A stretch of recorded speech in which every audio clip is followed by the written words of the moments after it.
Hollywood has a Bond problem. We'll have to talk about it as news is dropped. We are going to get Bond 26. That's going to be happening in the next couple of years. So let's talk about the news.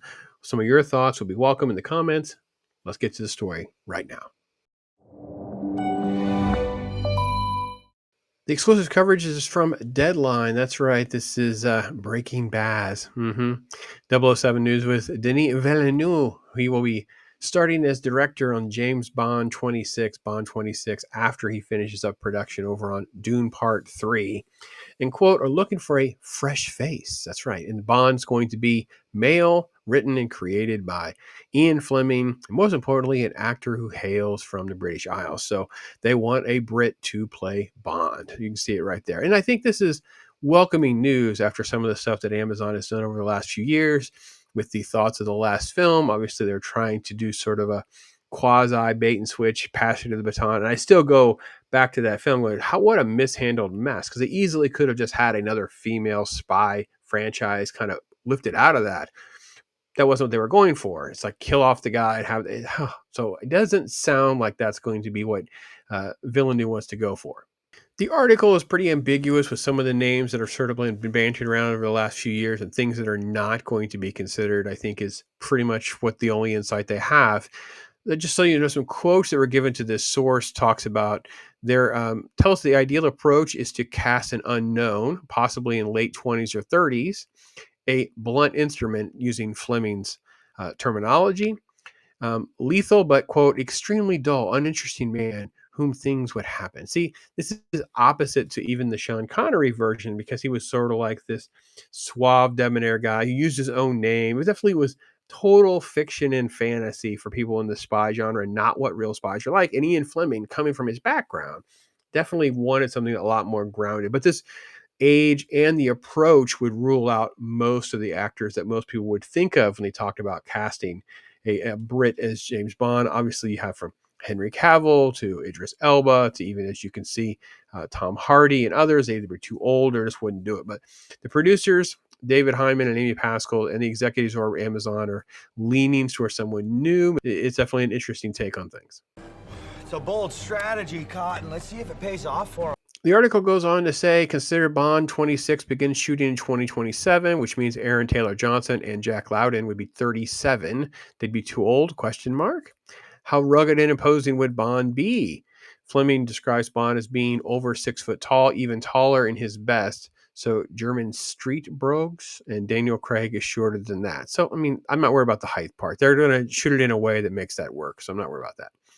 The other thing to note here is that Stephen Knight has been brought in as the script writer. Now, he's got a lot of random credits for a very long period of time. He actually directed a couple projects as well. But I think his big claim to fame, if you are a big fan of the Netflix series called Peaky Blinders, a very great, dramatic, historic piece. I think it's phenomenal. Obviously, it submitted Cillian Murphy. It's just an absolute phenomenon.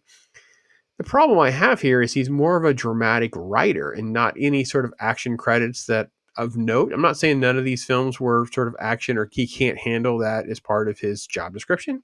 He at least is someone who has experience and a proven track record of writing good stories. So that's pretty good to hear.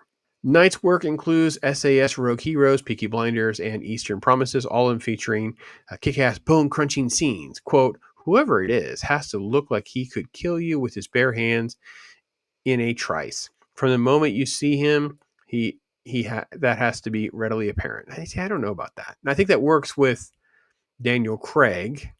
Definitely not with Connery or Roger Moore. Maybe with Timothy Dalton, I see it.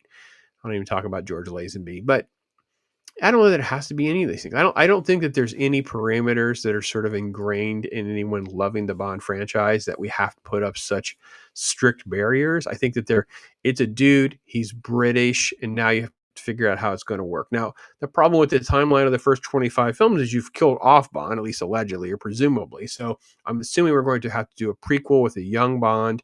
I don't know the novels well enough to know which ones you could lift from, but there's plenty of material that you can kind of intertwine and woven there to make a good story. All right, now maybe you do know some of the Ian Fleming books and the Bond books well enough to know Knight, quote, will be going back to the earliest novels. So, Casino Royale from 1953, Live and Let Die 1954, Moonraker 55, Diamonds Are Forever 56, From Russia with Love 57, Dr. No 58, and Goldfinger 59. Now, I don't know about that because I almost don't want it to be anything we've seen before. Here's a great little photo of them back in the day. Look at that. Look at old Broccoli on the far left, Ian Fleming here. Then you have, of course, Connery. Then on the right is Harry Saltzman. So yeah, that's the old OG right there. There's a sense from many conversations I've had that Knight's going back to Bond's beginnings as a Royal Navy commander before being recruited by MI6, UK's foreign intelligence agency, perhaps to chart how Bond attained double host status. What are your thoughts on that? I think that's a little too far back. I think that there could be a quick scene or something, but some sort of heroism as a Royal Navy commander that justifies him being tapped by MI6. Yeah, I don't want to get into that too much. So, yeah, I don't know. Could Bond be played by a non-Caucasian? Quote, he could, came the reply. As always, and you'll always come down to who they are. They are right for Bond. They're right for the story. Villeneuve and Knight will be telling. Is it worth pointing out the obvious? Bond 26 will not take up where No Time to Die, the final iteration of the franchise under Barbara Broccoli and Michael G. Wilson left us. Bond dead. Quote, it's a new Bond, a new start, a fresh everything. See, that's the right attitude to have. I think it's silly to even acknowledge that No Time to Die exists. I personally have never watched it. I heard enough about it. Not interested. My Bond doesn't die. My Bond would have survived the movie. And then Lynch could have been a double O something and had our own little franchise, another little spinoff. Silly to have gone down this road. So, unprecedented number of applicants have already sent in their pitch. Quote, every name you've heard of, many you've never heard of, a well-placed mole revealed. We've been flooded, but understand the casting process has not begun and it won't until Denis finishes the Dune movie. So, what are your guys' thoughts? I think that the problem the Bond franchise has is everything else is caught up to Bond, right? So the gadgets have been done better in a lot of ways than Mission Impossible. You have the Bourne movies with sort of like spy, hand-to-hand action, crazy stuff that Bond was really good at. And the market is so flooded with, John Wick and so many franchises that have delivered great films that Bond sort of like it's going to be struggled to figure out how to carve out something on its own and would be interesting and dynamic enough to make a splash. So that's my struggles with the uphill climb. But I want to see good Bond. I think the world is better with some good action kick butt movies, and Bond is one of those that has the longest legacies and some of the great movies. So any stories that jump out at you, any thoughts and ideas? I don't think we're going to have a name that we're going to recognize. It'll be some random British actor who's done a couple things that we haven't really heard of or we're that familiar with. And then we'll kind of see if they kind of gel into the role or not. But man, talk about some of the biggest shoes ever to fill.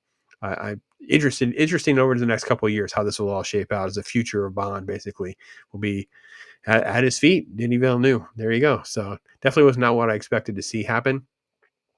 I'm not quite sure exactly how to take it. So love to hear from you guys. Take care, everybody.